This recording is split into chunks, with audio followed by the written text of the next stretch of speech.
ഈ വചന പഠനത്തിനായിട്ട് ഒരുമിച്ച് കൂടിയിരിക്കുന്ന എല്ലാ പ്രിയപ്പെട്ടവർക്കും കർത്താവിൻ്റെ നാമത്തിലുള്ള സ്നേഹ വന്ദനം അറിയിക്കുന്നു. സന്തോഷത്തോടെ ദൈവസന്നിധിയോട് അടുത്തു വരാൻ ദൈവം നമുക്ക് സാവകാശം നൽകിയതുകൊണ്ട് സ്തോത്രം. യൂദായുടെ ലേഖനത്തിലേക്ക് നമ്മുടെ ശ്രദ്ധയെ നമുക്ക് തിരിക്കാം. യൂദായുടെ ലേഖനം 1-ാമത്തെ വാക്യം നമുക്ക് വായിപ്പാനായിട്ട് അവസരമെടുക്കാം. 1-ാം വാക്യം. യേശുക്രിസ്തുവിന്റെ ദാസനും യാക്കോബിന്റെ സഹോദരനുമായ യൂദ, പിതാവായ ദൈവത്തിൽ സ്നേഹിക്കപ്പെട്ടും യേശുക്രിസ്തുവിനായി സൂക്ഷിക്കപ്പെട്ടും ഇരിക്കുന്നവരായ വിളിക്കപ്പെട്ടവർക്ക് എഴുതുന്നത്. മതി. ഇവിടെ കഴിഞ്ഞ ചില ദിവസങ്ങളായി ഈ 1-ാം വാക്യത്തിൽ നിന്ന് ചില കാര്യങ്ങളാണ് നാം ചിന്തിച്ചുകൊണ്ടിരിക്കുന്നത്. 1-ാം വാക്യത്തിൽ ചില കാര്യങ്ങൾ നമ്മൾ ഓർത്തു, ഞാനത് ആവർത്തിക്കുന്നില്ല. ഇവിടെ 3-ാമതായിട്ട് വിശ്വാസികളുടെ നിസ്തുല്യമായ പദവികൾ എന്താണെന്ന് പറയുമ്പോൾ പ്രാരംഭത്തില് 2 കാര്യം പറയുന്നുണ്ട്. ദൈവത്താൽ സ്നേഹിക്കപ്പെട്ടവർ, യേശു ക്രിസ്തുവിനായി സൂക്ഷിക്കപ്പെടുന്നവർ. 3-ാമത്തേത് വിളിക്കപ്പെട്ടവർ എന്നുള്ളതാണ്. വിളിക്കപ്പെട്ടവർ എന്ന വാക്കിന് മൂലഭാഷയിൽ, ഗ്രീക്ക് ഭാഷയിൽ കൊടുത്തിരിക്കുന്ന പദം കലൈ എന്ന പദമാണ്. കലൈ എന്ന പദം, ആ പദത്തിന് 2 അർത്ഥം മലയാളത്തിൽ ഉണ്ട്. ഒന്ന് നിയമിക്കപ്പെട്ടവർ, മറ്റൊന്ന് നിയോഗിക്കപ്പെട്ടവർ. നിങ്ങൾ ശ്രദ്ധിച്ചത് കരുതുന്നു. 2 അർത്ഥങ്ങളാണ് ഇതിനുള്ളത്. നിയമിക്കപ്പെട്ടവർ അല്ലെങ്കിൽ നിയോഗിക്കപ്പെട്ടവർ. അപ്പോൾ വിളിക്കപ്പെട്ടവരെന്ന് പറഞ്ഞാൽ അതിൽ നിന്ന് നാം മനസ്സിലാക്കേണ്ടത് ദൈവം ചില പ്രത്യേക പദ്ധതികൾക്കായി നമ്മെ നിയോഗിച്ചിരിക്കുന്നു, അല്ലെങ്കിൽ നമ്മെ വിളിച്ചിരിക്കുന്നു, നമ്മെ നിയമിച്ചിരിക്കുന്നു എന്ന് നാം മനസ്സിലാക്കണം. Price the Lord. അപ്പൊ ദൈവമക്കളായി തീർന്നു എന്ന് പറയുമ്പോൾ, ഞാനൊരു ദൈവപൈതലാണെന്ന് പറയുമ്പോൾ, എന്നെ ദൈവം വിളിച്ചു എന്ന് ഞാൻ ഓർക്കുമ്പോൾ തന്നെ എനിക്ക് സന്തോഷമുള്ള ഒരു കാര്യം, എന്നെ ദൈവം ചില കാര്യങ്ങൾക്കായി നിയമിച്ചിരിക്കുകയാണ്, അപ്പോയിന്റ് ചെയ്തിരിക്കുകയാണ്. ദൈവത്തിന് സ്തോത്രം. നമുക്ക് ആ ഭാഗം മുൻപോട്ട് നീങ്ങാൻ ശ്രദ്ധിക്കാം. നാം ദൈവസന്നിധിയിൽ സ്വയമായിട്ട് വന്നതല്ല, എങ്ങനെയോ തനിയെ ഇവിടെ വന്നു കയറിയതല്ല നാം. പിന്നെ ദൈവം നമ്മെ വിളിച്ചതാണ്. എങ്ങനെ വിളിച്ചു എന്ന് ഗലാത്യർ 1-ന്റെ 15-ാം വാക്യത്തിൽ പരിശുദ്ധാത്മാവ് എഴുതിയിട്ടുണ്ട്. ഗലാത്യർ 1-ന്റെ 15-ാമത്തെ വാക്യം. എങ്ങനെ നാം ദൈവസന്നിധിയിൽ വന്നു എന്നവിടെ കൃത്യമായിട്ട് രേഖപ്പെടുത്തിയിട്ടുണ്ട്. എങ്കിലും എന്റെ ജനനം മുതൽ എന്നെ വേർതിരിച്ച് തന്റെ കൃപയാൽ വിളിച്ചിരിക്കുന്ന ദൈവം, എന്റെ ജനനം മുതൽ എന്നെ വേർതിരിച്ച് തന്റെ കൃപയാൽ വിളിച്ചിരിക്കുന്ന ദൈവം. പൗലോസിന്റെ വാക്കാണ്. എന്താ പൗലോസ് പറയുന്നത്? എന്നെ ദൈവം വിളിച്ചു. എന്റെ അർഹതകൾ കൊണ്ടല്ല, എന്റെ യോഗ്യതകൾ കൊണ്ടല്ല, എന്റെ ജീവിതത്തിന്റെ പ്രാധാന്യതകൾ കൊണ്ടല്ല, മറിച്ച് എന്നെ ദൈവം വിളിച്ചത് കൃപയാലാണ്. Praise the Lord. ഹല്ലേലൂയ. രാവിലെ വൈകിട്ട് നമ്മൾ ആ കൃപയോർത്ത് സ്തോത്രം ചെയ്യണം. ഹല്ലേലൂയ. അനേകർക്ക് ഈ കൃപ ലഭിക്കാതിരിക്കുമ്പോൾ നമുക്ക് ദൈവം ഈ കൃപ നൽകി, കൃപയാൽ നാം ദൈവസന്നിധിയിൽ വന്നു, അതിൽ സന്തോഷിക്കുന്ന എത്ര ദൈവമക്കളുണ്ട്. ഹല്ലേലൂയ. രാത്രി നമ്മുടെ ഹൃദയം സന്തോഷം കൊണ്ടുവരുന്നുണ്ട്. അപ്പൊ സ്വയം വന്നതല്ല, കൃപയാൽ ദൈവം നമ്മെ വിളിച്ച് ഇവിടെ ആക്കിയതാണ്.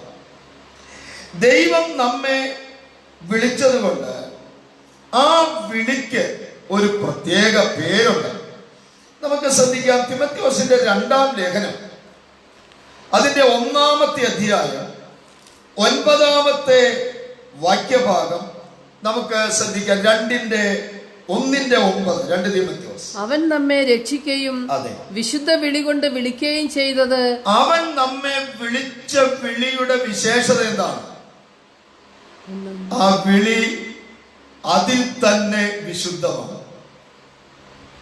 അതുകൊണ്ടാണ് നമ്മുടെ പിതാക്കന്മാരൊക്കെ വിശ്വാസികളായ നമ്മൾ നന്നായി ജീവിക്കണം, നന്നായി അനുവർത്തിക്കണം, നന്നായി ജീവിതം നയിക്കണം എന്നൊക്കെ അവർ കൃത്യമായി പറഞ്ഞത്. ഈ വിളിക്കകത്ത് തന്നെ ഒരു വിശുദ്ധിയുണ്ട്. കാലങ്ങൾക്ക് മുമ്പോട്ട് പോയപ്പോ വിളി ഉണ്ടോന്ന് അറിയാൻ മേല. ഇനി വിളി ഉണ്ടെങ്കിലും അതിനകത്ത് പലപ്പോഴും എന്തില്ല, ഒരു വിശുദ്ധിയില്ല, എങ്ങനെയെങ്കിലുമൊക്കെ കഴിഞ്ഞുകൂടുകയാണ്. എന്നാൽ ദൈവം നമ്മെ വിളിച്ചത് വിശുദ്ധ വിളി കൊണ്ടാണ്. റോമാലേഖനം 1-ാം അധ്യായം അതിന്റെ 2-ാമത്തെ വാക്യവും 1 തെസ്സലോനിക്കർ 4:7 വാക്യവും, സമയം പോലെ നിങ്ങൾ ആ വാക്യങ്ങൾ എടുത്ത് നോക്കണം. റോമർ 1:2 വാക്യം എന്താണ് അവിടെ എഴുതിയിരിക്കുന്ന പദം എന്ന് നമുക്കൊന്ന് നോക്കാം. വിശുദ്ധ രേഖകളിൽ തന്റെ പ്രവാചകൻ മുഖാന്തരം മുമ്പ് കൂട്ടി വാഗ്ദത്തം ചെയ്ത സുവിശേഷത്തിനായി വേർതിരിച്ച് വിളിക്കപ്പെട്ട നമ്മള് തിമോഥെയോസിന്റെ ലേഖനത്തിൽ വായിച്ചത് വിശുദ്ധ വിളി എന്നാണ്. എന്നാൽ റോമാലേഖനത്തിലെ പദം കുറച്ചും കൂടെ വ്യത്യസ്തമാണ്. എന്താ റോമാലേഖനത്തിലെ പദം? ഈ വിളി ഒരു വേർതിരിവുണ്ട്. വേർതിരിച്ച് വിളിച്ചു. അപ്പൊ ദൈവം നമ്മെ വിളിച്ചത് എങ്ങനെയാണ്? ഒരു വേർതിരിവിന് വേണ്ടിയാണ്, ഒരു സെപ്പറേഷന് വേണ്ടിയാണ്. അപ്പൊ ദൈവത്തിന്റെ വിളി നാം ശ്രദ്ധിക്കണം. ഇനി 1 തെസ്സലോനിക്കർ 4:7 വാക്യം, 4:7 ദൈവം നമ്മെ അശുദ്ധിക്കല്ല വിശുദ്ധീകരണത്തിനത്രേ വിളിച്ചത്. ആമേൻ. അപ്പൊ ദൈവം നമ്മെ വിളിച്ചത് എന്തിനാണെന്ന് അവിടെ പറയുന്നത്? അശുദ്ധിക്കല്ല, പിന്നെന്തിനാണ്? വിശുദ്ധീകരണത്തിനാണ്. ഈ 3 വാക്യങ്ങളും നിങ്ങൾ ദയവായിട്ട് ഒന്ന് ചേർത്ത് പഠിക്കണം. എന്താണ് ആ 3 വാക്യങ്ങളിൽ നിന്ന് നമുക്ക് മനസ്സിലാക്കാൻ കഴിയുന്നത്? ദൈവം നമ്മെ വിളിച്ചപ്പോൾ, നിയമിച്ചപ്പോൾ, നിയോഗിച്ചപ്പോൾ അതിന്റെ പിന്നിൽ ദൈവത്തിന് വലിയ ഉദ്ദേശങ്ങൾ ഉണ്ട്. ഹല്ലേലൂയ. അതുകൊണ്ടാണ് സംഖ്യാപുസ്തകത്തിൽ നമ്മൾ വായിക്കുന്നത്, ഇതാ തനിച്ചു പാർക്കുന്ന ഒരു ജനം, അവർ ജാതികളുടെ കൂട്ടത്തിൽ എന്ത് ചെയ്യുന്നില്ല, എണ്ണപ്പെടുന്നില്ല. അപ്പൊ നമ്മളൊരു പ്രത്യേക ജനമാണ്, തനിച്ചു പാർക്കുന്ന ജനമാണ്. ദൈവം നമ്മെ വിളിച്ചത് അതിനു വേണ്ടിയാണ്.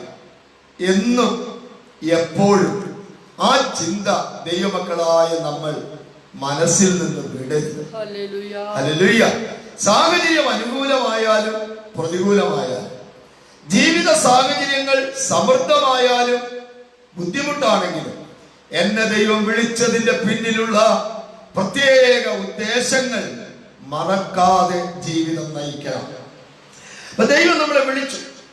ഇനി ദൈവം നമ്മെ വിളിച്ച സമയം ഒന്ന് ശ്രദ്ധിച്ചാൽ നല്ലതാണ്. റോമാലേഖനം 8-ാം അധ്യായം അതിന്റെ 30-ാമത്തെ വാക്യം നമുക്ക് എടുത്തു നോക്കാം. എന്താ അവിടെ എഴുതിയിരിക്കുന്നത്?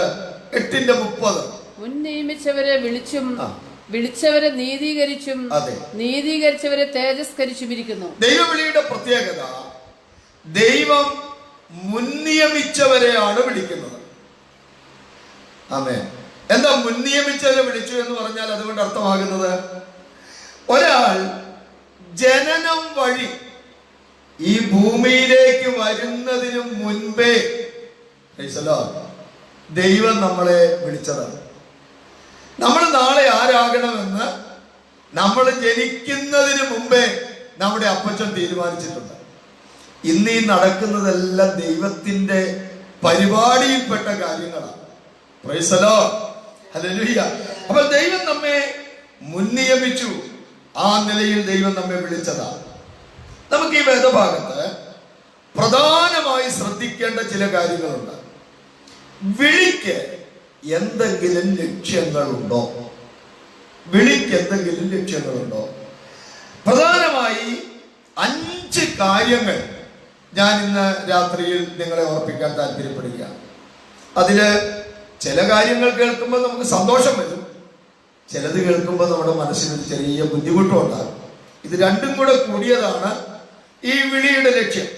നമുക്ക് ആദ്യത്തെ ലക്ഷ്യം എന്താണ് എന്ന് നമുക്ക് നോക്കാം.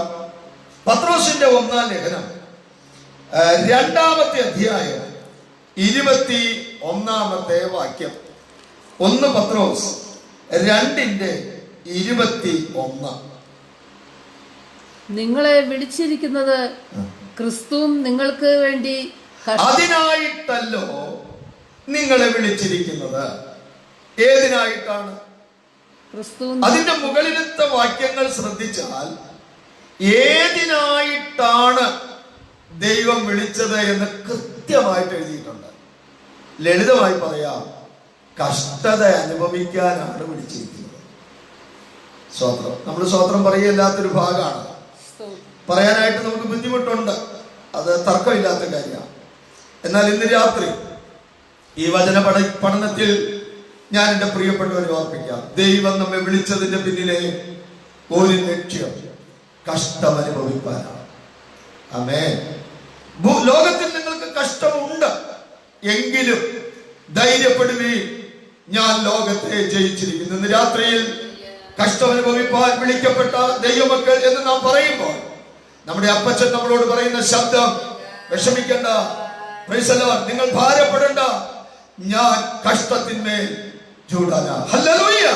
വേദനകളുടെ മേൽ ജയം പ്രാപിച്ചയാളാണ്. ലോകത്തിൽ നിങ്ങൾക്ക് കഷ്ടമുണ്ട്, നിങ്ങൾ പേടിക്കേണ്ട കാര്യമില്ല, ഞാൻ അതിന്മേൽ ജയം പ്രാപിച്ചയാളാണ്. ഇന്ന് രാത്രി ഈ വചനം നമ്മൾ പഠിക്കുമ്പോൾ ഏതെങ്കിലും ഒരു വിഷയത്തിൽ നമ്മുടെ മനസ്സ് ഉലഞ്ഞിരിക്കുന്നെങ്കിൽ, ഭാരപ്പെടുന്നെങ്കിൽ ഈ വചനത്തോട് ചേർത്ത് ശ്രദ്ധിക്കുക. ലോകത്തിൽ നമുക്ക് കഷ്ടമുണ്ട്, വിഷമിക്കേണ്ട കാര്യമില്ല. കഷ്ടതയെ ജയിച്ച ജയവീരനായ ഒരു നാഥൻ നമുക്കായിട്ട് ഉയരത്തിലുണ്ട്. ഹല്ലേലൂയ. അപ്പൊ ദൈവം നമ്മളെ വിളിച്ചതിന്റെ പിന്നിലെ 1-ാമത്തെ ഉദ്ദേശം കഷ്ടം അനുഭവിക്കാൻ വേണ്ടിയാണ്. കഷ്ടം അനുഭവിപ്പാൻ.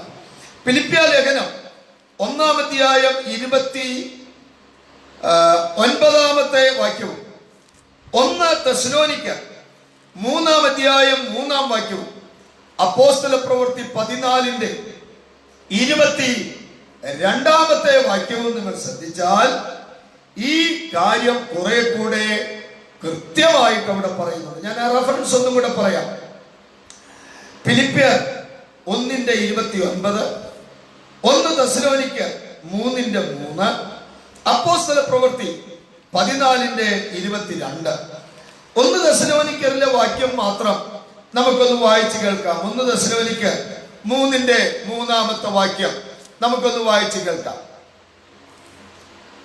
കഷ്ടം അനുഭവിപ്പാൻ നാം നിയമിക്കപ്പെട്ടിരിക്കുന്നു എന്ന് നിങ്ങൾ തന്നെ അറിയുന്നുവല്ലോ. പൗലോസിന്റെ വാക്കുകളാണ്. എന്താ പൗലോസ് പറയുന്നത്? കഷ്ടം അനുഭവിപ്പാൻ നാം നിയമിക്കപ്പെട്ടിരിക്കുന്നു, അല്ലെങ്കിൽ വിളിക്കപ്പെട്ടിരിക്കുന്നു. ഞാൻ പ്രാരംഭത്തിൽ ഓർപ്പിച്ചു, വിളിക്കപ്പെട്ടവരെന്നതിന്റെ മൂലഭാഷയിൽ നിന്നുള്ള 2 അർത്ഥങ്ങൾ: നിയമിക്കപ്പെട്ടവർ, നിയോഗിക്കപ്പെട്ടവർ. അപ്പൊ എന്തിനു നമ്മെ നിയമിച്ചിരിക്കുകയാണ്? നിയമനത്തിന്റെ പിന്നിലെ ഒരു ഉദ്ദേശം എന്താണ്? കഷ്ടം അനുഭവിപ്പാൻ. ഹല്ലേലൂയ. ദൈവം നമ്മെ നിയമിച്ചിരിക്കുകയാണ്. അതുകൊണ്ട് എന്നും കഷ്ടമാണോ? അല്ല. ഒരു കുന്നുണ്ടെങ്കിൽ ഒരു ഇറക്കമുണ്ട്, ഒരു കുഴിയുണ്ടെങ്കിൽ ഒരു നിരപ്പായ സ്ഥലമുണ്ട്. എന്നും ഒരു ഭക്തൻ കഷ്ടപ്പെടാൻ ദൈവം അനുവദിക്കില്ല. പക്ഷെ കഷ്ടത നമുക്കുണ്ട് ദൈവമക്കളെ, അത് മറക്കണ്ട. Price the Lord. എനിക്ക് വേണ്ട എന്ന് നമ്മൾ പറഞ്ഞാലും കഷ്ടതയുടെ ഒരു പീരീഡ് എല്ലാ ദൈവമക്കളുടെയും ജീവിതത്തിലുണ്ട്. അത് ദൈവദാസന്മാരാണെങ്കിലും ദൈവ മക്കളാണെങ്കിലും അവരവർക്കായി ദൈവം വെച്ചിരിക്കുന്ന കഷ്ടത നമുക്ക് എല്ലാവർക്കും ഉണ്ട്. ഇന്ന് രാത്രി ഈ വചന പഠനം എന്നെ ശ്രദ്ധിക്കുന്ന എന്റെ വാത്സല്യ പ്രിയപ്പെട്ടവരോട് ഞാൻ പറയാം, എന്നെ വിളിച്ചത്, താങ്ക് യു ജീസസ്, നമ്മെ വിളിച്ചത്, ഹല്ലേലൂയ, എന്തിനാണെന്ന് ഓർക്ക്. കഷ്ടം അനുഭവിപ്പാൻ ദൈവം നമ്മെ നിയമിച്ചിരിക്കുന്നു. സ്തോത്രം.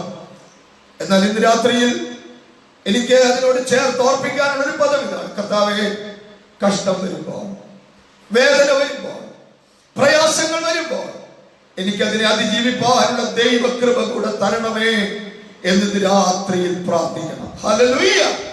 ഇനിയും കർത്താവിന്റെ മടങ്ങി വരവ് വൈകിയാൽ ഏതെല്ലാം പ്രയാസങ്ങളിലൂടെ നമ്മുടെ ജീവിതം യാത്ര ചെയ്യേണ്ടി വരും നമുക്കറിയില്ല. എന്നാൽ ഇന്ന് രാത്രി നമുക്ക് ഒന്ന് പ്രാർത്ഥിക്കാൻ കഴിയും: എനിക്ക് കൃപ വേണമപ്പാ, എനിക്ക് കൃപ വേണം, എനിക്ക് പുതിയ അഭിഷേകം വേണം, എനിക്ക് പുതിയ ആത്മബലം വേണം, പരിശുദ്ധാത്മാവിന്റെ വലിയ ശക്തി ഇന്ന് രാത്രിയിൽ എന്റെ മേൽ പകരണം. സ്തോത്രം, സ്തോത്രം, ഹല്ലേലൂയ. ഒരു വചന പഠനമാണെങ്കിലും ഈ വചനത്തിലൂടെ ദൈവാത്മാവ് എന്നോടും നിങ്ങളോടും വളരെ ഹൃദ്യമായി സംസാരിക്കുന്നുണ്ട്. ഒരുപക്ഷെ ആരും അറിയാതെ കഷ്ടങ്ങളിലൂടെ നാം കടന്നു പോകുന്നവരായിരിക്കാം. എന്നാൽ അതിന്റെ നടുവിൽ ദൈവകൃപ തരാൻ ദൈവം മതിയായവനാണ്.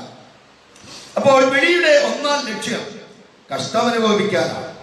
രണ്ടാമത്തെ ലക്ഷ്യം നമുക്ക് എന്താണെന്ന് നോക്കാം. പത്രോസിന്റെ ഒന്നാം ലേഖനം 2-ാം അധ്യായം 9-ാമത്തെ വാക്യത്തിലേക്ക് നമ്മുടെ ശ്രദ്ധയെ തിരിക്കാം. പത്രോസിന്റെ ഒന്നാം ലേഖനം 2-ാം അധ്യായം 9-ാമത്തെ വാക്യം. എന്താണ് അവിടെ എഴുതിയിരിക്കുന്നത്? നിങ്ങളോ അന്ധകാരത്തിൽ നിന്ന് തന്റെ അത്ഭുത പ്രകാശത്തിലേക്ക് നിങ്ങളെ വിളിച്ചവന്റെ സൽഗുണങ്ങളെ ഘോഷിപ്പാൻ തക്കവണ്ണം തിരഞ്ഞെടുക്കപ്പെട്ട ഒരു ജാതിയും രാജകീയ പുരോഹിത വർഗവും വിശുദ്ധ വംശവും സ്വന്തം ജനവുമാകുന്നു. അപ്പൊ ദൈവം നമ്മളെ വിളിച്ചത് എന്തിനാണെന്ന് അവിടെ പറയുന്നുണ്ട്. നിങ്ങളോ അന്ധകാരത്തിൽ നിന്ന് അത്ഭുത പ്രകാശത്തിലേക്ക് വിളിച്ചവന്റെ സൽഗുണങ്ങളെ ഘോഷിപ്പാൻ. എന്തിന് ദൈവം നമ്മെ വിളിച്ചു? നമ്മെ വിളിച്ചയാളുടെ സൽഗുണങ്ങൾ ഘോഷിക്കാനായിട്ട് ദൈവം നമ്മളെ വിളിച്ചതാണ്. യേശു ആരാണെന്ന് പറയേണ്ടത് നമ്മളാണ്. ആമേൻ. യേശുവിലൂടെ എന്തെല്ലാം നമുക്ക് പ്രാപിക്കാൻ പറ്റും എന്ന് പറയേണ്ട ആളുകൾ നമ്മളാണ്. കാരണം നമ്മളത് അനുഭവിക്കുന്നവരാണ്. ഈ രാത്രി നിങ്ങൾ ശ്രദ്ധിക്കുക, നമ്മെ ദൈവം വിളിച്ചിവിടെ ആക്കിയിരിക്കുന്നത് സൽഗുണങ്ങളെ ഘോഷിപ്പാനാണ്. യേശു രക്ഷകൻ എന്ന് മറ്റുള്ളവരോട് നാം പറയണം. യേശു സൗഖ്യം തരുന്നവൻ എന്ന് മറ്റുള്ളവരോട് നാം പറയണം. യേശു സമാധാനം നൽകുമെന്ന് മറ്റുള്ളവരോട് നാം പറയണം. യേശു സന്തോഷം നൽകുമെന്ന് നാം മറ്റുള്ളവരോട് പറയണം. ആമേൻ. ഞാനൊരു ചെറിയ കാര്യം നിങ്ങളെ ഓർപ്പിക്കാം. ഒരുവിധം കൊള്ളാകുന്ന ഒരു ഡോക്ടറെ നമ്മൾ പരിചയപ്പെട്ടാൽ നമുക്കടുത്ത് സ്നേഹവും ബന്ധവുമുള്ള ഒരുപാട് ആളുകളോട് നമ്മൾ അദ്ദേഹത്തിന്റെ ഗുണഗണങ്ങൾ പറയും. അത് മാനുഷികമായി നമ്മുടെ ഒരു രീതിയാണ്. കുഴപ്പമൊന്നുമില്ല, താല്പര്യമുള്ളവർ പോകട്ടെ, കാര്യങ്ങളുമായി ബന്ധപ്പെടട്ടെ. പക്ഷേ അതിനേക്കാൾ ഉപരി നമ്മെ പാപത്തിന്റെ അന്ധതയിൽ നിന്ന് ഒരിക്കലും കയറാൻ പറ്റാത്ത ചെളിക്കകത്ത് കിടന്ന നമ്മെ വേർതിരിച്ചൊരു ദൈവസ്നേഹമുണ്ട്. Hallelujah, hallelujah. കുഴഞ്ഞ ചേറ്റിൽ കിടന്ന നമ്മെ പൊക്കിയെടുത്ത ഒരാളുണ്ട്. ഹല്ലേലൂയ. ഒരു സ്വസ്ഥതയില്ലാതെ, ഒരു സമാധാനമില്ലാതെ ലോകത്തിന്റെ തെരുവിൽ അലഞ്ഞു നടന്ന നമ്മെ ഹല്ലേലൂയ വിളിച്ചൊരാളുണ്ട്. ആ വ്യക്തിയെ കുറിച്ച് മറ്റുള്ളവരോട് പറയാൻ നമ്മൾ കടപ്പെട്ടവരാണ്. സൽഗുണങ്ങൾ ഘോഷിക്കാൻ ദൈവം നമ്മെ തിരഞ്ഞെടുത്തിരിക്കുകയാണ്. എഫേസ്യ ലേഖനം 5-ാം അധ്യായം 8-ാമത്തെ വാക്യഭാഗം നിങ്ങൾ സമയം പോലെ വായിക്കണം. ഞാനത് വായിച്ച് സമയം കളയുന്നില്ല. എഫേസ്യർ 5:8. മൂന്നാമത്തെ ചിന്തയിലേക്ക് ഞാൻ നിങ്ങളെ കൊണ്ടുപോകുന്നു. കൊരിന്ത്യർക്ക് എഴുതിയ 1-ാം ലേഖനം 1-ാം അധ്യായം 9-ാമത്തെ വാക്യം. 1 കൊരിന്ത്യർ 1:9 വാക്യം. എന്താണ് അവിടെ പറഞ്ഞിരിക്കുന്നത്? വിളിച്ചതിന്റെ പിന്നിലെ മൂന്നാമത്തെ ലക്ഷ്യം പരിശുദ്ധാത്മാവോട് പറയുന്നുണ്ട്. തന്റെ പുത്രനും നമ്മുടെ കർത്താവായ യേശുക്രിസ്തുവിന്റെ കൂട്ടായ്മയിലേക്ക് നിങ്ങളെ വിളിച്ചിരിക്കുന്ന ദൈവം വിശ്വസ്തൻ. എവിടേക്കാണ് ദൈവം നമ്മളെ വിളിച്ചത്? അല്ലെങ്കിൽ വിളിയുടെ ലക്ഷ്യം എന്താണ്? വ്യക്തമായി അവിടെ പറയുന്നു, കൂട്ടായ്മയിലേക്ക് ദൈവം നമ്മെ വിളിച്ചിരിക്കുകയാണ്. എവിടേക്ക് വിളിച്ചിരിക്കുന്നത്? ഒരു കൂട്ടായ്മ, ഫെലോഷിപ്പിലേക്ക് വിളിച്ചിരിക്കുക. നമ്മുടെ കൂട്ടായ്മയോ പിതാവിനോടും അവന്റെ പുത്രനായ യേശുക്രിസ്തുവിനോടുമാകുന്നു. നമുക്കൊരു കൂട്ടായ്മയുണ്ട്. മനുഷ്യനുമായി ദൈവത്തിനൊരു കൂട്ടായ്മയുണ്ട്. ഏദൻ തോട്ടത്തിൽ ആ കൂട്ടായ്മ നന്നായി നടന്നുകൊണ്ടിരുന്നതാണ്. എല്ലാ ദിവസവും വന്ന് യഹോവയായ ദൈവവും ആദമും ഹവ്വയും കൂടെ ഒരുമിച്ച് നടന്ന് ഇഷ്ടമുള്ള കാര്യങ്ങളൊക്കെ, സന്തോഷമുള്ള കാര്യങ്ങളൊക്കെ പരസ്പരം പറഞ്ഞ് ആ ഈവനിങ് വാക്ക് നിങ്ങൾ ശ്രദ്ധിച്ചിട്ടുണ്ടോ? പക്ഷെ അത് കുറച്ചു ദിവസം കണ്ടപ്പോ പിശാചിന്, പാമ്പിന് ഒരു ചെറിയ വിഷമം. ഇവരെങ്ങനെ നടത്തിയാ പറ്റിയത്? ഇവരുടെ ഈ നടപ്പൊന്ന് അവസാനിപ്പിക്കാൻ എന്താ വഴി? വളരെ നയപരമായി ആ നടപ്പ് സാത്താൻ അവസാനിപ്പിച്ചു. വളരെ തന്ത്രപരമായി. നമ്മൾ ആ ഭാഗം ശ്രദ്ധിച്ചറിയാം. ഇത്ര സൂത്രശാലിയായ മനുഷ്യൻ, ഇത്ര സൂത്രശാലിയായ ഒരു സാധനം ഉലകത്തിലില്ല. അത്ര മിടുക്കനാണ് ഈ പുള്ളി. മനസ്സിലായോ? പുള്ളിക്കറിയാൻ സഹോദരനും കൂടെ ഉള്ളപ്പം വന്ന പരിപാടി നടക്കുകയായിരുന്നു. അതിന് പുള്ളി പണിയിണക്കി. ആ സഹോദരി മാത്രം നിൽക്കുന്ന സമയത്ത് വന്ന് ലോകിയൊക്കെ പറയുക. ഏതായാലും പണി പറ്റിച്ചു, കൂട്ടായ്മയെ അവസാനിപ്പിച്ചു. ഏദനിൽ അന്യപ്പെട്ട കൂട്ടായ്മ, ഏദനിൽ അന്യപ്പെട്ട കൂട്ടായ്മ കാൽവറി ക്രൂശിലെ മരണം മൂലം നമുക്ക് വീണ്ടെടുത്ത് തന്നിരിക്കുകയാണ്. ഹല്ലേലൂയ. ഈ വിളിക്കകത്ത് നല്ല ഫെലോഷിപ്പ് ഉണ്ട്. ഞാൻ നിങ്ങളോട് ചോദിക്കുന്നു, എത്ര ദൈവ മക്കൾ നിങ്ങളുടെ കൊച്ചു ഭവനത്തിൽ, കൂടാരത്തിൽ ഈ ദൈവ സാന്നിധ്യം കൂട്ടായ്മ അനുഭവിക്കുന്നുണ്ട്? Hallelujah, hallelujah. സ്തോത്രം. എനിക്കറിയാം അനുഭവിക്കുന്നവരുണ്ട്. അതോർത്ത് ഞാൻ ദൈവത്തെ സ്തുതിക്കുന്നു. ഹല്ലേലൂയ. ദൈവവുമായി സമയങ്ങൾ ചിലവഴിക്കണം. പാടിയും പ്രാർത്ഥിച്ചും വചനം വായിച്ചും ആത്മീയ കാര്യങ്ങളിൽ ബന്ധപ്പെട്ടും അന്യ ഭാഷയിൽ ദൈവത്തെ ആരാധിച്ചും സമയങ്ങൾ നാം ചിലവഴിക്കണം. ആ കൂട്ടായ്മയാണ് ഏറ്റവും പ്രധാനം. ആ കൂട്ടായ്മ കഴിഞ്ഞ് എഴുന്നേറ്റാൽ ഒരു പ്രത്യേക ബല. ആകപ്പാടെ ക്ഷീണിച്ച വേദനയും കോച്ചും കൊളുത്തൊക്കെ ആയിട്ട് കൂട്ടായ്മയ്ക്ക് ഇരുന്നിട്ട് കൂട്ടായ്മ കഴിഞ്ഞ് എഴുന്നേൽക്കുന്ന രംഗം എല്ലാവരും ഓർത്ത് നോക്കിക്കേ. കൂട്ടായ്മ കഴിഞ്ഞ് എഴുന്നേൽക്കുമ്പോൾ നമ്മൾ ഉഷാറായിട്ട് എഴുന്നേറ്റ് വരികയാണ്. ഈ കൂട്ടായ്മയിലേക്ക് ദൈവം നമ്മെ വിളിച്ചതാണ്. ഇന്ന് രാത്രിയിൽ ശ്രദ്ധിക്കുക, വിളിയുടെ അടുത്ത ലക്ഷ്യം എന്ന് പറയുന്നത്, മൂന്നാം ലക്ഷ്യം എന്ന് പറയുന്നത് കൂട്ടായ്മയിലേക്ക് വിളിച്ചിരിക്കുക. ഒരു വാക്യം കൂടെ ശ്രദ്ധിക്കാം. തെസ്സലോനിക്കർക്ക് എഴുതിയ 1-ാം ലേഖനം 5-ാം അധ്യായം അതിന്റെ 24-ാമത്തെ വാക്യഭാഗത്തും ഇതേ കാര്യം പരിശുദ്ധാത്മാവ് ആവർത്തിച്ച് രേഖപ്പെടുത്തുന്നുണ്ട്. 5:24 നിങ്ങളെ വിളിക്കുന്നവൻ വിശ്വസ്തനാകുന്നു, അവനത് നിവർത്തിക്കും. നിങ്ങളെ വിളിക്കുന്നവൻ വിശ്വസ്തനാകുന്നു, അവനത് നിവർത്തിക്കും എന്ന് പറഞ്ഞാൽ നമ്മളെ കൂട്ടായ്മയിലേക്ക് വിളിച്ച ദൈവം വിശ്വസ്തനാണ്. വാക്കുമാറാത്തവനാണ്.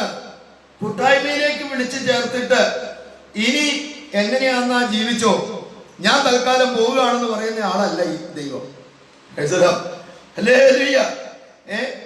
365 വർഷം ജീവിച്ച ഹാനോക്ക് 65 വർഷത്തിന് ശേഷം പരിശുദ്ധാത്മാവ് വചനത്തിൽ എഴുതിയിരിക്കുന്ന 300 സംവത്സരം ദൈവത്തോടു കൂടെ നടന്നു എന്നാണ്. നമ്മളവിടെ 30 ദിവസം നടക്കുകയല്ലാണ്. നമുക്ക് ചില ദിവസങ്ങൾ തന്നെ സന്തോഷമായിട്ട് നടക്കാൻ എന്നെ ബുദ്ധിമുട്ടാണ്. പക്ഷേ ദൈവം ഹാനോക്കിനോട് ചേർന്ന് 300 വർഷം നടന്നു. ഈ കൂട്ടായ്മ എന്ന് മനസ്സിലായോ? ഈ 300 വർഷം കഴിഞ്ഞപ്പോൾ, അല്ലെങ്കിൽ 365 വർഷം പൂർത്തിയായപ്പോൾ യഹോവയായ ദൈവത്തിന് ഹാനോക്കിനെ ഇഷ്ടപ്പെട്ടു. കൂട്ടത്തിൽ നടന്ന ആളെ ബോധിച്ചു. ദൈവത്തിന് ബോധിച്ചപ്പോ എന്താ പറഞ്ഞെന്നറിയോ? മതി, ഇനി ഇവിടെ താമസിക്കണ്ട, എന്റെ അടുത്തോട്ട് പോരാൻ. ദൈവത്തോടു കൂടെ നടന്ന് ദൈവത്തിന് നമ്മെ ബോധിച്ചു കഴിഞ്ഞാൽ എന്താ സംഭവിക്കുന്നറിയോ? ചിലപ്പോ നമ്മൾ ചിന്തിക്കുന്നതിനേക്കാൾ മുമ്പ് നമ്മളോട് പറയും, ഇങ്ങോട്ട് പോരെ, ഇനിയിപ്പോ ഇവിടെ കിടന്ന് ഒരുപാട് കഷ്ടപ്പെടുകയൊന്നും വേണ്ട, പോന്നോളം പറയും. ഹല്ലേലൂയ. Price the Lord. ഇന്ന് രാത്രി ശ്രദ്ധിക്കുക, എന്നെ ദൈവം വിളിച്ചത് അല്ല, നമ്മെ ദൈവം വിളിച്ചത് ഈ അനുഗ്രഹീത കൂട്ടായ്മയിലേക്കാണ്. എല്ലാ ദിവസവും സായാഹ്നത്തിലും പ്രഭാതത്തിലും ഈ കൂട്ടായ്മ റിന്യൂ ചെയ്യണം. ദൈവം പുതുക്കണം, മറക്കരുത്. അപ്പൊ കൂട്ടായ്മയിലേക്കാണ് ദൈവം നമ്മെ വിളിച്ചിരിക്കുന്നത്. നാലാമത്തെ വാക്ക് വേഗത്തിൽ ഞാൻ നിങ്ങളുടെ മനസ്സിലേക്ക് കൊണ്ടുവരുന്നു. തെസ്സലോനിക്കർക്ക് എഴുതിയ 2-ാം ലേഖനം 2-ാം അധ്യായം 14-ാമത്തെ വാക്യഭാഗം. തെസ്സലോനിക്കർക്ക് എഴുതിയ 2-ാം ലേഖനം 2-ാം അധ്യായം 14-ാമത്തെ വാക്യം. നമ്മുടെ കർത്താവായ യേശുക്രിസ്തുവിന്റെ മഹത്വം പ്രാപിപ്പാനല്ലോ അവൻ ഞങ്ങളുടെ സുവിശേഷ ഘോഷണത്താൽ നിങ്ങളെ രക്ഷയ്ക്ക് വിളിച്ചത്. നിങ്ങളെ വിളിച്ചത് എന്തിനാണ്? നമ്മുടെ കർത്താവായ യേശുക്രിസ്തുവിന്റെ മഹത്വം പ്രാപിപ്പാൻ നിങ്ങളെ വിളിച്ചതാണ്. മഹത്വം നഷ്ടപ്പെട്ടതും ഏദൻ തോട്ടത്തിലാണെന്ന് ഞാൻ ആവർത്തിക്കാതെ നിങ്ങൾക്കറിയാം. ഇവിടെ പറയുകയാണ്, നഷ്ടപ്പെട്ട മഹത്വം തിരിച്ചു കിട്ടാൻ, തിരിച്ചു തരാൻ ദൈവം നമ്മളെ വിളിച്ചതാണ്. അതുകൊണ്ടാണ് കർത്താവ് പറഞ്ഞത്, ദൈവദിനത്തിൽ ഇങ്ങനെ കാണുന്നത്, നാം അവനെ താൻ ഇരിക്കും പോലെ തന്നെ കാണുന്നതാകുകൊണ്ട് അവനോട് സദൃശന്മാരാണ്. അപ്പൊ ഭാവിയിൽ നാം കർത്താവിനെ പോലെയാകും. ഞാൻ ഇവിടെ ഒരു ചെറിയ കാര്യം നിങ്ങളെ ഓർപ്പിക്കാം. പത്രോസ്, യാക്കോബ്, യോഹന്നാൻ, ഈശോ മിശിഹ, ഇവർ 4 പേരും കൂടെ മറുരൂപമലയിൽ പോയി. മറുരൂപമലയിൽ ചെന്ന് യേശു രൂപാന്തരപ്പെട്ടു, യേശുവിന്റെ മഹത്വം വെളിപ്പെട്ടു. ഉടനെ പത്രോസ് ഉപദേശിച്ച് പറഞ്ഞൊരു കാര്യമുണ്ട്, നമുക്ക് ഇവിടെ ഇരിക്കാന്ന് പറഞ്ഞു. ഇനി എങ്ങും പോകണ്ട, നമുക്ക് ഇവിടെ കൂടാ, ഇത് തന്നെ പറ്റിയ സ്ഥലം. അപ്പൊ പത്രോസ് ചിന്തിച്ചത്, ഈ അന്തരീക്ഷത്തിൽ മഹത്വം അവർക്കും കൂടെ കിട്ടുമെന്നാണ്. അതാ പത്രോസ് ഈ കുടിലുണ്ടാക്കാന്നൊക്കെ പറഞ്ഞതിന്റെ പിന്നെ രഹസ്യം അതാ. ഇപ്പൊ ഈ കാണുന്ന സംഭവമല്ല, ഞങ്ങൾക്ക് 3 പേർക്കും കൂടെ കിട്ടി, ഇവിടെ അങ്ങ് സുഖമായിട്ട് കഴിയാം, പിന്നെ പനിയും വരികയല്ല, പിന്നെ അപ്പം ചോദിച്ചുകൊണ്ട് നടക്കണ്ട, വേറെ ഒരു കേസ് കെട്ടില്ലല്ലോ, ഇവിടെ അങ്ങ് സ്വസ്ഥമായിട്ട് കഴിയാന്ന് ഓർത്താം. പക്ഷെ നടന്നില്ല, സമയമുണ്ട്. ഹല്ലേലൂയ. ഇവിടെ ഒരു പ്രത്യാശയുടെ വാക്ക് ഞാൻ പറയാം, ഈ മഹത്വം പ്രാപിക്കാൻ ഇനി അധികം താമസില്ല. ഹല്ലേലൂയ. നമ്മുടെ കർത്താവ് മടങ്ങി വരാൻ സമയമായിരിക്കുന്നു. ഇന്ന് രാത്രി ആ പ്രത്യാശ എന്റെ പ്രിയപ്പെട്ടവരുടെ ഹൃദയത്തിലേക്ക് വളരെ ആത്മാർത്ഥതയോടെ ഞാൻ തരികയാണ്. നമ്മുടെ യേശു മടങ്ങി വരും. നഷ്ടപ്പെട്ട മഹത്വം നാം തിരിച്ചു പ്രാപിക്കുന്ന സമയം ഏറ്റവും ആസന്നമായിരിക്കുകയാണ്. Hallelujah, hallelujah. 1 തെസ്സലോനിക്കർ 5-ന്റെ 24-ാം വാക്യം കൂടെ നിങ്ങൾ സമയം പോലെ വായിക്കണം. ഞാൻ ഇപ്പോൾ ആ വാക്യം വായിക്കാൻ സമയമെടുക്കുന്നില്ല. 1 തെസ്സലോനിക്കർ 5-ന്റെ 24. സ്തോത്രം. ശ്രദ്ധിക്കണം, നമുക്ക് ക്ഷമിക്കണം, വാക്യം അതല്ല. 1 പത്രോസ് 5-10. ആ വാക്യം ഞാൻ നേരത്തെ പറഞ്ഞതാണ്. 1 പത്രോസ് 5-10 സമയം പോലെ വായിക്കുക. 5-ാമത്തെ കാര്യത്തിലേക്ക് വേഗത്തിൽ ഞാൻ നിങ്ങളെ കൊണ്ടുപോകുന്നു. ഗലാത്യർ 5-ാം അധ്യായം 13-ാമത്തെ വാക്യം. ഗലാത്യർക്ക് എഴുതിയ ലേഖനം 5-ാം അധ്യായം അതിന്റെ 13-ാമത്തെ വാക്യം. എന്താണ് അവിടെ എഴുതിയിരിക്കുന്നത് എന്ന് നമുക്ക് നോക്കാം. എന്തിനാണ് ദൈവം നമ്മെ വിളിച്ചത് എന്ന് അവിടെ എഴുതിയിട്ടുണ്ട്. സഹോദരന്മാരെ, നിങ്ങൾ സ്വാതന്ത്ര്യത്തിനായി വിളിക്കപ്പെട്ടിരിക്കുന്നു. നിങ്ങൾ വിളിക്കപ്പെട്ടിരിക്കുന്നു. എന്തിന്? സ്വാതന്ത്ര്യത്തിനായി വിളിക്കപ്പെട്ടിരിക്കുന്നു. അപ്പൊ ദൈവം നമ്മളെ വിളിച്ചത് സ്വാതന്ത്ര്യത്തിനാണ്. ഗലാത്യർ 5-1 നാം കാണുന്നത് എങ്ങനെയാണ്? സ്വാതന്ത്ര്യത്തിനായിട്ട് ക്രിസ്തു നമ്മെ സ്വതന്ത്രരാക്കി. ആമേൻ. കൃത്യമായി പറയുക. ഈ വചനം പഠനമാണല്ലോ. നിങ്ങൾക്ക് സമയം പോലെ വായിക്കാൻ ചില വാക്യങ്ങൾ കൂടെ ഞാൻ പറയാം. ഗലാത്യർ 2-ന്റെ 4-ാമത്തെ വാക്യം, റോമർ 6-ന്റെ 17, 18, 22, 8-ാം അധ്യായം 2-ാം വാക്യം കൂടെ എഴുതി വെക്കണം, സമയം പോലെ വായിക്കണം. ഗലാത്യർ 2-ന്റെ 4, റോമർ 6-ന്റെ 17, 18, 22, 8-ന്റെ 2. ഈ വചനങ്ങളിലെല്ലാം ദൈവം നമ്മെ വിളിച്ചത് സ്വാതന്ത്ര്യത്തിനായിട്ടാണ് എന്ന് നമുക്ക് കാണാൻ കഴിയും. പക്ഷെ ഒരു കാര്യം നാം ചെയ്യണം. നമുക്ക് ലഭിച്ച ആത്മീക സ്വാതന്ത്ര്യത്തിൽ നിലനിൽക്കണം. ആമേൻ. അതിൽ നിലനിന്ന് പോകാൻ നമുക്ക് കഴിയണം. ഒരിക്കലും നമ്മുടെ ജീവിതത്തിൽ ദൈവം നമ്മെ വിളിച്ചാക്കിയ ഈ സ്വാതന്ത്ര്യത്തിൽ നിന്ന് അന്യപ്പെടാൻ പാടില്ല, വഴുതി മാറാൻ പാടില്ല. ദൈവത്തിന് മഹത്വം. ഞാൻ ആ പഠനഭാഗത്തേക്ക് മടങ്ങി വരുന്നു. ദൈവം നമ്മെ വിളിച്ചു. ഇനി ഈ വിളിയോടുള്ള ബന്ധത്തിൽ ഒന്ന് രണ്ട് പ്രധാനപ്പെട്ട ചിന്ത കൂടെ ചേർത്ത് വെച്ച് ഞാൻ വാക്കുകൾ മുൻപോട്ട് കൊണ്ടുപോയി അവസാനിപ്പിക്കാം. 1 കൊരിന്ത്യർ 1-ാം അധ്യായം അതിന്റെ 26-ാമത്തെ വാക്യഭാഗം. 1:26 എന്താണ് അവിടെ എഴുതിയിരിക്കുന്നത് എന്ന് നമുക്ക് ശ്രദ്ധിക്കാം. 1 കൊരിന്ത്യർ 1:26. സഹോദരന്മാരെ, നിങ്ങളുടെ വിളിയെ നോക്കുവിൻ. നിങ്ങളുടെ വിളിയെ നിങ്ങൾ നോക്കണം. ഹല്ലേലൂയ. അപ്പൊ വിളി കേട്ട നമ്മൾ ഇടയ്ക്ക് എന്ത് ചെയ്യണം? വിളിയെ ഒന്ന് നോക്കണം. ഹല്ലേലൂയ. അതൊന്ന് ശ്രദ്ധിക്കണം. നമ്മൾ വിളിയെ ഒന്ന് നോക്കണം. നമ്മൾ ഈ വിളി കേട്ടിറങ്ങി നമ്മുടെ ഭാഷയിൽ പറഞ്ഞ പെന്തക്കോസിലായ പിന്നെ അതൊന്നും നോക്കാൻ നമുക്ക് നേരില്ല. പിന്നെ അങ്ങനെ ഒരു ചിന്തയെ നമ്മുടെ ഹൃദയത്തില്ല. പിന്നെ നമ്മൾ വേറെ കുറെ വിപുലമായ പദ്ധതികളുമായിട്ട് ഞാനും നിങ്ങൾ മുമ്പോട്ട് പോവുകയാണ്. എന്നാൽ വചനം പറയുകയാണ്, നിങ്ങളുടെ വിളിയെ നിങ്ങൾ നോക്കണം. വിളിയെ നോക്കിയാലുള്ള ഗുണം എന്താണെന്നറിയോ? യെശയ്യാ പ്രവചനം 51-ാം അധ്യായം അതിന്റെ 1-ാം വാക്യം ശ്രദ്ധിച്ചാൽ അറിയും വിളിയെ നോക്കിയാലുള്ള ഗുണം എന്താണെന്ന്. യെശയ്യാ 51-ന്റെ 1-ാം വാക്യം. നീതിയെ പിന്തുടരുന്നവരും യഹോവയെ അന്വേഷിക്കുന്നവരുമായുള്ളവരെ എന്റെ വാക്ക് കേൾപ്പീൻ. നിങ്ങളെ വെട്ടിയെടുത്ത പാറയിലേക്കും നിങ്ങളെ കുഴിച്ചെടുത്ത ഹനിഗർഭത്തിലേക്കും തിരിഞ്ഞു നോക്കുവിൻ. നിങ്ങളെ വെട്ടിയെടുത്ത പാറ, നിങ്ങളെ കുഴിച്ചെടുത്ത ഖനിഗർഭം. അപ്പൊ ഈ വിളിയെ നോക്കിയാൽ നമുക്കുണ്ടാകുന്ന ഒരു പ്രത്യേകത ഞാൻ പറയാം. നമ്മൾ ആയിരുന്ന പഴയ സാഹചര്യം നമ്മുടെ അകത്ത് കൃത്യമായിട്ട് വരും. ഒരു വെട്ടുകുഴിയിൽ നിന്ന് ഒരു കല്ല് വെട്ടിയെടുത്ത് കരക്കി വെച്ചിരിക്കുക.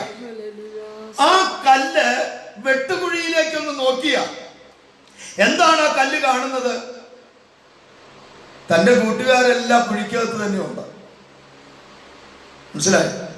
ഒരു ദൈവപൈതൽ വിളി കേട്ട് മുമ്പോട്ട് വന്ന ദൈവപൈതൽ ആ വിളിയിലേക്കൊന്ന് തിരിഞ്ഞു നോക്കിയാൽ കുഴിച്ചെടുത്ത സ്ഥലം കാണും. സ്തോത്രം, സ്തോത്രം. നമ്മേക്കാൾ ശ്രേഷ്ഠതയുള്ളവരും നമ്മേക്കാൾ മാന്യതയുള്ളവരും വിദ്യാഭ്യാസമുള്ളവരും അവിടെ തന്നെ ആയിരിക്കുമ്പോൾ ഒരു ശ്രേഷ്ഠമായ പദവിയിലേക്ക് എന്നെ വിളിച്ചാക്കിയ ദൈവത്തിന്റെ സ്നേഹം. ഹല്ലേലൂയ. അതുകൊണ്ട് ഇന്ന് രാത്രിയിൽ ശ്രദ്ധിക്കുക, വിളിയെ നോക്കണം. ഇനി 2 പത്രോസ് 1-ന്റെ 10-ാം വാക്യം. വിളിയെ നാം എന്ത് ചെയ്യണമെന്ന് അവിടെ പറയുന്നുണ്ട്. 2 പത്രോസ് 1-ന്റെ 10-ൽ വിളിയെ നാം ഉറപ്പാക്കണം. വിളിയും തിരഞ്ഞെടുപ്പും ഉറപ്പാക്കാൻ അധികം ശ്രമിക്കുക. അപ്പൊ നമ്മുടെ വിളിയെ നമ്മൾ എന്ത് ചെയ്യണം? ഉറപ്പിക്കണം. ഒന്നും കൂടെ ദൃഢപ്പെടുത്തണം. വിളിയെ നാം ഉറപ്പാക്കണം. ഏറ്റവും ഒടുവിൽ ഇന്ന് രാത്രിയിലെ പഠനത്തിൽ ഏറ്റവും ഒടുവിൽ ഞാൻ പറയാൻ ആഗ്രഹിക്കുന്നത് റോമർ 8:28. ആ വചനത്തിൽ ഇങ്ങനെ നാം കാണുന്നു, ദൈവത്തെ സ്നേഹിക്കുന്നവർക്ക് നിർണയപ്രകാരം വിളിക്കപ്പെട്ടവർക്ക് സകലവും നന്മയ്ക്കായി കൂടി വ്യാപരിക്കുന്നു. ഹല്ലേലൂയ. വിളി കേട്ട് വിശ്വാസയാത്ര നയിക്കുന്ന ദൈവമക്കളായ നാം ഒരു കാര്യം ഓർക്കണം. എന്റെ ജീവിതത്തിൽ സംഭവിക്കുന്ന മുഴുവൻ കാര്യങ്ങളും നന്മയ്ക്കാണ്. നന്മയ്ക്കാണ്. ഒന്നും തിന്മയ്ക്കല്ല, എല്ലാം നന്മയ്ക്കാണ്. ഈ സന്ധിയിൽ ഈ വചനം പഠിക്കുമ്പോൾ എനിക്കറിയാം, എന്നെ കേൾക്കുന്ന നിങ്ങളെല്ലാവരും ദൈവവിളി കേട്ടവരാണ്. ആ വിശ്വാസയാത്ര നയിക്കുന്നവരാണ്. ആ ദൈവിക ബന്ധത്തിലൂടെ നമ്മുടെ ജീവിതം മുൻപോട്ട് കൊണ്ടുപോകുന്നവരാണ്. ഇന്ന് രാത്രി ഞാൻ ഓർപ്പിക്കട്ടെ, എന്ത് സംഭവിച്ചാലും, ഹല്ലേലൂയ, എന്ത് സംഭവിച്ചാലും നാം പറയണം, എല്ലാ നന്മയ്ക്ക്, എല്ലാ നന്മയ്ക്ക്. Price the Lord. ഹല്ലേലൂയ. ദൈവമക്കളെ, വെളിപ്പാട് പുസ്തകം 4:1 ഇവിടെ കയറി വരിക, മേലാൽ സംഭവിപ്പാനുള്ളത് ഞാൻ നിങ്ങൾക്ക് കാണിച്ചു തരാം. ആ വിളി കേൾക്കാൻ സമയമാകുകയാണ്. വിളി കേട്ടെന്ന ആ വിളി കേൾക്കാൻ സമയമാകുകയാണ്. അതിനായിട്ട് നമുക്ക് ഒരുങ്ങാം. ദൈവകൃപയിൽ നമ്മെ സൂക്ഷിക്കാം, ആത്മീയ ജീവിതം കരുതാം. ഈ വചന ചിന്തകൾ നമ്മുടെ ആത്മീയ ജീവിതത്തിന് പ്രയോജനമാകട്ടെ എന്ന് ഓർപ്പിക്കുകയാണ്. നമ്മുടെ കണ്ണുകൾ അടയ്ക്കാം, തലകൾ വണക്കാം, ഹൃദയങ്ങൾ ദൈവത്തിൽ ഏകാഗ്രമാക്കാം. നമുക്ക് ഒരുമിച്ച് ദൈവസന്നിധിയിൽ പ്രാർത്ഥിപ്പാനായിട്ട് അവസരമെടുക്കാം.